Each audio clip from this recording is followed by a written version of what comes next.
had dropped 4 in a row. The Lakers had won 4 in a row coming in. First quarter. Off the Lakers bench, Pelicans out and running. This will be fun. Look at Williamson coming up the wing. Josh Hart throwing it up. Williamson throwing it down.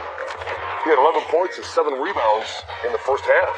Williamson later in the quarter. Pelicans up by 9. They really established themselves early in this game. Brandon Ingram was saying, man, remember me? And then later, Ingram can't get that one to go. Stays with it. 17 points in the first half. He shot 8 of 9 from the floor. Pelicans up 8. They led by as many as 15 in the first half. But then LeBron James distributing. Montrezl Harrell, the recipient there. James 6 assists in the first half. Took just 3 shots. Let the game come to him. Playing that point guard, point forward position, whatever you want to call it. Anthony Davis got the mid-range game working. And then bodying up on Williamson. Davis 15 points in the first half. Lakers down 1 at the half. Third quarter. Pelicans are down 2. Williamson. A man his size, able to double clutch, stay in the air, and dunk that. Unbelievable, his athleticism. Finished with 21 points and 12 rebounds. Did I mention athleticism? LeBron James still doing it at 36. Able to get up and throw it down. And then James sizing up the defense, sees the lane, and gets there. Lakers up 10 after 3. Fourth quarter, Pelicans got it back down to 4, but Lakers weren't having it. James to Harrell for the dunk, and then James to Kuzma for 3. 11 assists for LeBron James in this game. 5 minutes to play, Lakers up 17 and running away with it. James out there by himself on the perimeter. 21 points on just 11 shots as the Lakers run away with it. 112-95. They're 11-3. Does it help though to have, not to have to play over 30 because you're up by 20? Is that stuff that you can sort of build up and save for later in the season, or is it irrelevant? No, man. I'm 36 years old, 18 years in the league. Ain't no save for something for later on in the season. My body is ready to play whatever I need to play throughout the course of the game. I go hard when I'm out there, and then start my treatment after the game. So I wish I could bank time. I wish I was Justin Timberlake in that movie where I could bank some time, but I cannot do that at this point. Just still learning, with execution and learning that if a player is going to a certain spot, we all still got to figure out what to do and spacing. Sometimes somebody's driving and they got 3 people cutting and nobody to kick it out to. And it's small things like that we just got to fix. LeBron James and Zion Williamson each led their teams with exactly 21 points on Friday, which brings their combined total to 3 meetings to 180 points. Only 3 pairs of number 1 picks have scored more over their first 3 meetings in the common draft era, which dates back to 1966. As promised, Paul Pierce is in the house. Good to see you again, my man. Good to see you. How you doing? Good. All right, so the Lakers down 15, and then they just went to another gear, ran away with it. How'd they do it? Well, when you have a top-notch defense and you have LeBron in the locker room, at halftime, you're like, guys, we got to take it to another level. I've been on teams once we won a championship. There was no lead we felt like we couldn't come back from. And being that the Lakers are the champs, they're like, look, it's time to turn it up. We took a half off, let them get their confidence. But look, we got another gear. We're the champs. And they just press the button. That's what we used to call it. Let's press the button, guys. Let's show them what we're really about. Because to go from down 15 to up 20 points, the Lakers know what they're doing. Frank Vogel said early in the season, and the players said that they were going to have to kind of work this early in the season. No real training camp, no real off season. They were right back on the court after the championship run, and they had a lot of new pieces. But now it seems like it's all working together. How'd they put it together? Well, the guys are buying in. The new guys, Schroeder, Morris is back, a veteran who was there last year, Montrezl Harrell. These guys, they want to win a championship. Those guys are hungry, and that's keeping the energy up when they go into their video meetings, when they have, breakfast at the hotel. Those guys are hungry, and it's keeping this team's energy up. So there's not going to be, I don't expect any Laker hangover because now LeBron's minutes are down, AD's minutes are down. They got this added depth to where they can kind of cruise through the season but still win a lot of games and turn it up once the playoffs come. Yeah, James averaging about 32 minutes per night, which is low for him. Yes. And the Lakers now with 5 in a row. All right, we're going to talk Mavs Bucks in just a minute. First, Neil with the highlights. Bartender. How about an old Milwaukee? Bucks and Giannis Antetokounmpo hosting Dallas and Luka Doncic. There's your stars. Here comes your highlight. First quarter, Dallas down 7. Doncic split in 2 defenders. but he's so good. Nice move right there. Splits him. Hesitation.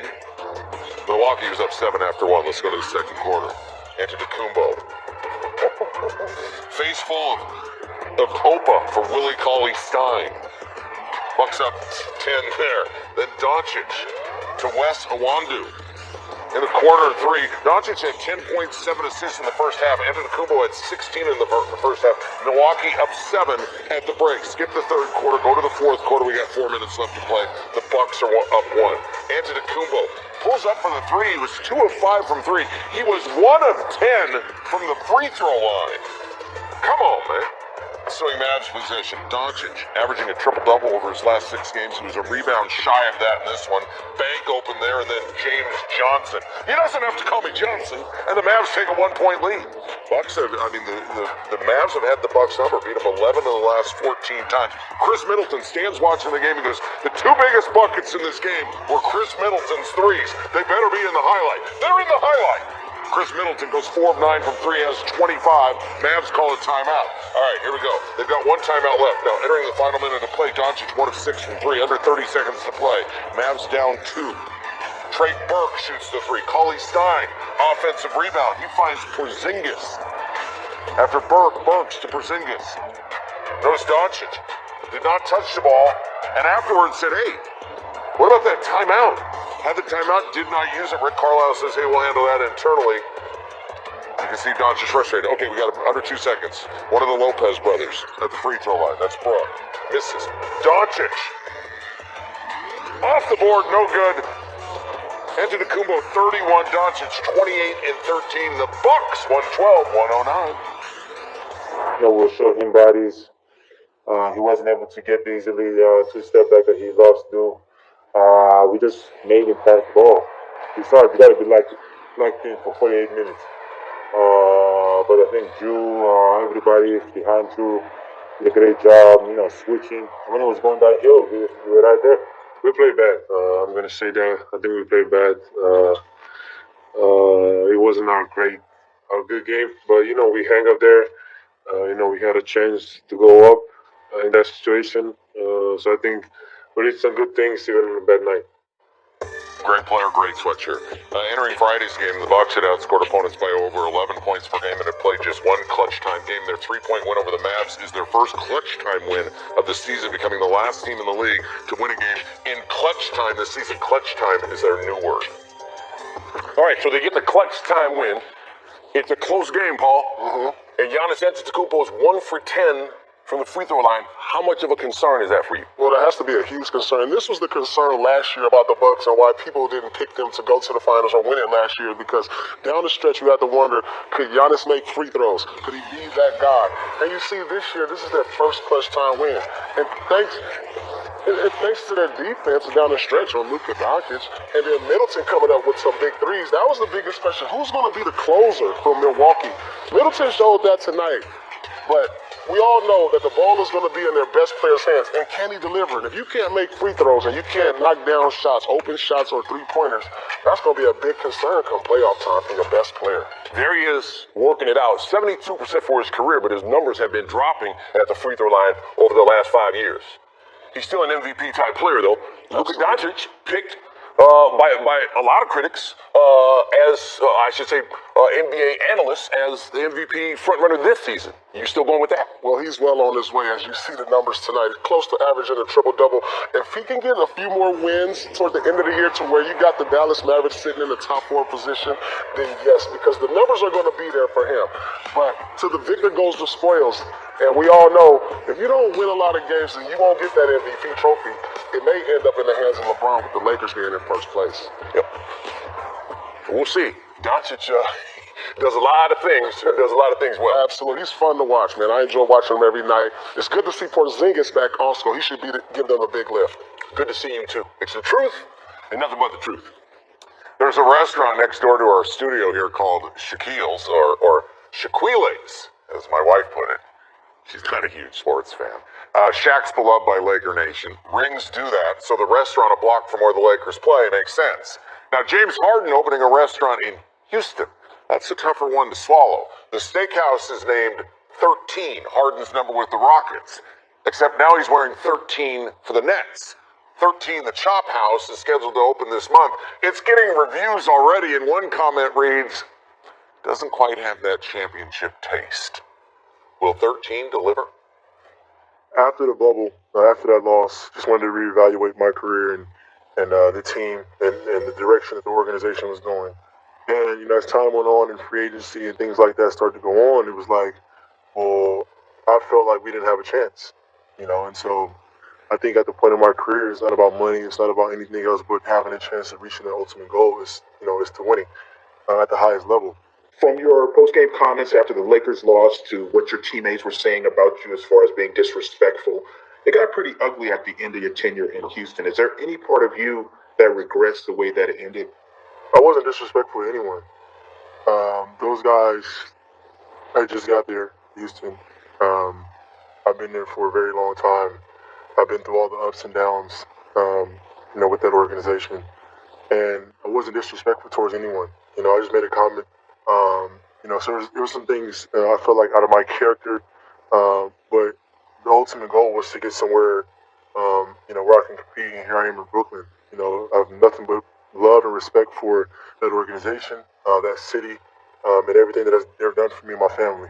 And it's not a guarantee that me coming to Brooklyn is, guaranteeing the title. But I think for me, giving myself a chance is very, very important. And I mean, you just look at this entire roster, and it's built for any style of basketball you want.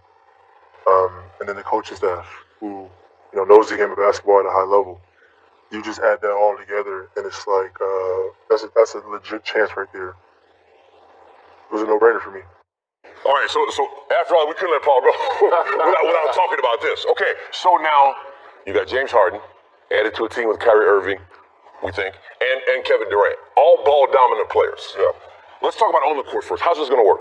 Well, it's going to have to be some type of sacrifice. Who's going to be able to not have the ball in their hands when they're used to having it in their hands most of the time? And if these players are true to themselves and they say to each other, we want to win a championship, then you're going to have to take the sacrifice, which means we're not going to see all these isolation plays that we're used to seeing from James Harden in Houston. We're not going to see Kyrie dribble the ball 24 seconds until he can get a shot. This is Durant's team. And everything has to go through Durant. And if they can understand that, this team has a great chance. But listen, who doesn't want this trio on the court? Because they have all the ingredients. And one of the main ingredients to win a championship is you have to have a top 5 player. If you look at it every year, and they have 2 of them. Okay, so you say it's Durant's team. Okay, That's Durant's team. On the floor. Okay, so now we get to the locker room. And these are some complex personalities that we have, all 3 of them. How does that work? Well, you said Steve Nash has the toughest job in North American pro sports? Steve Nash has the toughest coaching job in sports because not only does he have to probably redesign his offense, he has to manage egos. He has to make sure everybody's happy. And now the pressure's on. It's championship or bust in Brooklyn. And this is his first year. Hey, as a coach, it's his first year. And so that's why I feel like he has the toughest job because you got a guy with no coaching experience, coaching 2 of the top 5 players in the league. Kyrie is arguably top 10. And so there's a lot of pressure there in Brooklyn to win a championship. If you had to guess right now, I'll put you on the spot. How far did they go? I believe this team can get to the finals. There's no excuse. You got Durant. Wherever Durant goes, you have finals. You have finals on your mind. And then you add Harden. And you have Kyrie. This team can go to the finals. All right. If they can keep it together. If they can keep it together, they can sacrifice. All right. Appreciate it.